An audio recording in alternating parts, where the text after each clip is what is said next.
মানুষের জীবন এতটাই ছোট যে ভালোবাসার মানুষটা চলে যাওয়ার পথের দিকে তাকিয়ে বাকি জীবনটা অনায়াসেই কাটিয়ে দেওয়া যায়। ব্যক্তিগত মতাদর্শের বাইরে যেয়ে নয়, ক্যাপ্টেনকে হয়তো অবশ্যই মাদ্রিদে চাই, তবে আর কখনো প্লেয়ার হিসেবে নয়। কারণ জীবনের যে গুরুত্বপূর্ণ সময়টা তিনি মাদ্রিদকে দিয়েছেন, চাইলেও আর তেমনটা দেওয়া সম্ভব নয়।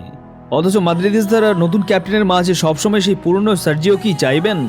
কিন্তু একজন 38 পেরোনো মানুষ মনের জোর আর কতটুকুই বা প্রত্যাশা পূরণ করতে পারবেন? প্রয়োজনে মানুষ থেকে দানবে পরিণত হওয়া, এগুলো যে এখন বড্ড প্রকৃত বিরোধী ভাবনা, আর কখনই সম্ভব নয়।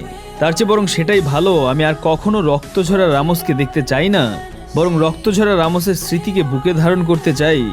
আমি আর কখনই রামোসের কাছে 92.48-এর পুনরাবৃত্তি আশা করি না। আমি বরং লাদেসিমার ওই মুহূর্তটাকে স্মৃতির ফ্রেমে বন্দি রাখতে চাই। মাদ্রিদে এখন পেপে নেই, মার্সেলো নেই, ওজিল নেই, রোনালদো নেই, ক্রুস নেই, ডিমারিয়া, ক্যাসিমিরো, বেল, বেনজেমা সহ আরো কত শতজন নেই। এই না থাকার শূন্যতা এক রামোসকে দিয়ে মেটানোর স্বপ্ন দেখতে আমরা ভয় পাই। পৃথিবীতে সবচেয়ে কঠিন এবং কষ্টকর ব্যাপারগুলোর মধ্যে একটি হলো পরিচিত মানুষের অপরিচিত রূপ। আমি আমার ক্যাপ্টেনের অপরিচিত রূপ দেখতে চাই না, নিজের বদলে যাওয়া মুখোশটাও খুলতে চাই না। তার চেয়ে বরং ভালো লাগবে বার্নাবুর গ্যালারিতে কোনো এক কোনায় কিংবদন্তির আসনে বসে থাকা সম্রাটকে দেখতে। মাথায় থাকবে ধূসর ক্যাপ, ঠোঁটের কোণে এক চিলতে হাসি অথবা একরাশ হতাশা, যেমনটা হরহামেশাই জিজু, কার্লোস, ফেনোমেননদের দেখতে পাই। বেশ ভাবুক মানুষ হয়তো আমরা, ভাবনা পিছু ছাড়তে চায় না। পরিচিতদের ভিড়ে অপরিচিতরা যে উকি দেয় না, ব্যাপারটা তেমন নয়। তবে আজকাল ভাবনাগুলো বড়ই ধোঁয়াশাযুক্ত। মনে হয় শুধু আমাদের কিশোরের হিরোগুলো নয়, ধীরে ধীরে আমরাও ঢুকে যাচ্ছি বয়োজ্যেষ্ঠদের তালিকায়।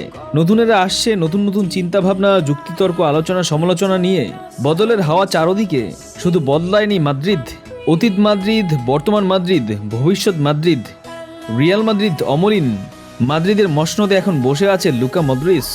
আগামীতে আসবে ফেদ্রিকো কিংবা তারপরে অন্য যে কেউ। তবে কয়েক দশক পরেও মাদ্রিদিস্তাদের মনের মণিকোঠায় বেশ খানিকটা স্থান দখল করে রাখবেন কাপ্তান সার্জিও রামোস, যিনি মাদ্রিদের জন্য জীবন বাজি রেখে ময়দানে মাঠে নামতেন।